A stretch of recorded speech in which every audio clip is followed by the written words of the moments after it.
Right, so for your GCSEs, you need to know how to change the subject of a formula. It will come up in your exam one way or another. So I'm going to try and make it as easy as possible for you to understand. So let's go. So here's an example. We have an equation here, and currently x is our subject, okay?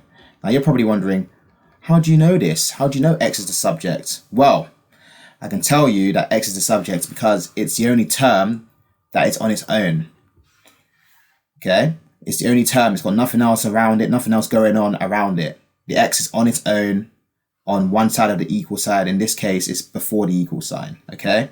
That's how I know. So anyhow you have any equation or expression or whatever in your exam, and that has an equal sign, so actually it'll be an equation or a formula that will have an equal sign, you will know the subject will be the letter or the term that is on its own. Now, in an exam, you may be asked to make y the subject, okay? So you may be asked to make y the subject of this equation. Now, in order to do that, we need to understand what's going on in this equation. So if I rewrote this equation, it actually is x equals 5y minus 2, okay? Now, from earlier videos, 5y is the same as 5 times y. We should already know that at this point. So to make y the subject, we have to just move things around the y over to the other side and we'll get the answer. So let me show you how I'll do that. Now, first off, I'll start by getting rid of the minus 2, and the opposite of taking away is plus. So we're going to add 2 on this side to get rid of it. And what you do to one side of the equal sign, you do to the other. So we're going to add 2 on this side as well.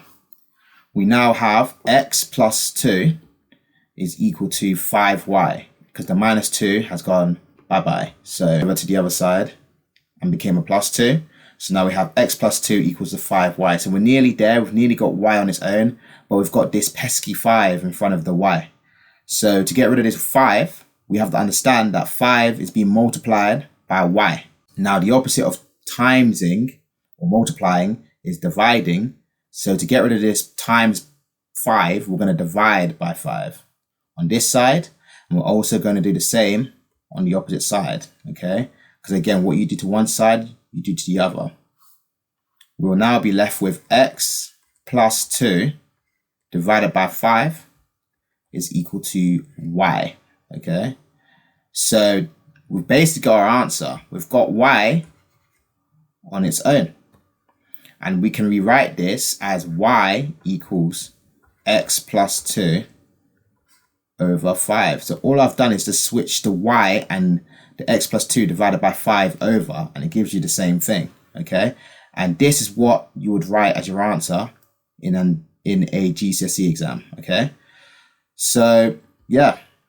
Right, so we have another example here. Make b the subject of the formula a equals b plus 5t, okay?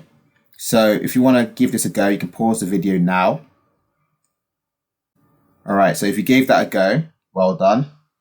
If not, that's fine. We're going to go through it right now. So we have the formula a equals b plus 5t. And we want to make b the subject. So we want to have this b on its own. We don't want to have this plus 5t here. So to do this, we have to move plus 5t to the other side. So what is the opposite of adding? It is taken away. So we're going to minus 5t on this side. And again, what you do to one side of an equation, you do to the other. So we're going to take away 5t here. We now be left with a minus 5t equals to b.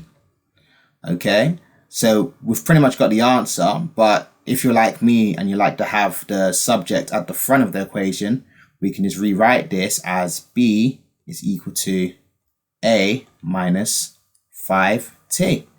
And this is your answer. You've got B as your subject. Your B term is on its own.